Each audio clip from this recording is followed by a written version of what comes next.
Clickbait. If you've been watching this YouTuber for a while, you've probably seen this pattern more than once. I'm deleting Gorilla Tag. Am I quitting Gorilla Tag? Titles that sound like serious announcements. But by the end of the video, no one actually leaves. At that point, it's not a misunderstanding anymore. It's a content strategy. And now, there's a new one. Gorilla Tag, I'm sorry. At first glance, it feels different, more serious, more personal. But if you've seen this pattern enough times, it's hard not to be skeptical. Because you can almost predict how it's going to play out. It'll likely start with an apology talking about recent criticism, maybe the use of AI, maybe the backlash. It might get emotional. And then, a few minutes later, everything goes back to normal. Back to playing Gorilla Tag like nothing really changed.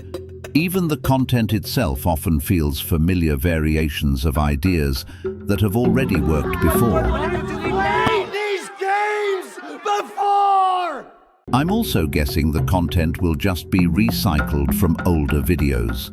Stuff like 67-player hide and seek. Not necessarily bad content, but not exactly new either. Clickbait on its own isn't the problem. Thumbnails and titles are meant to grab attention. On a platform where everything competes for a single click, that's expected. The problem starts when the title no longer reflects the content. When "I'm quitting" doesn't actually mean quitting, it just means "watch this video." In the case of Jmancurly, this pattern doesn't happen once. It repeats, often enough that viewers can recognize it. This isn't an emotional decision, it's a formula. And it's a formula that works. That's where clickbait becomes an issue. Not because it gets people to click, but because it slowly erodes trust. Every time a title promises something it doesn't deliver, that promise loses a little more value. Until eventually, phrases like "I'm quitting" stop meaning anything at all. They become predictable. And while YouTube may not care about that, the audience does. People might still watch, but they're no longer watching with the same level of trust. And that's the long-term cost. The real problem is dependency. Once a creator relies on clickbait to maintain views, they have to keep using it.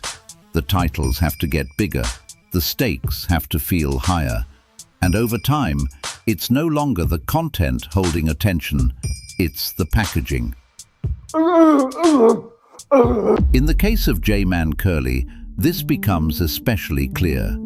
It's not that he can't leave the game, it's that leaving the game has become a content tool, a title repeated often enough, until it loses its original meaning. And that's the real problem with clickbait. It doesn't ruin a single video, it slowly reduces the value of every video that comes after it. So the real question isn't, does clickbait work? It clearly does. The question is, how long does it work before people stop believing you?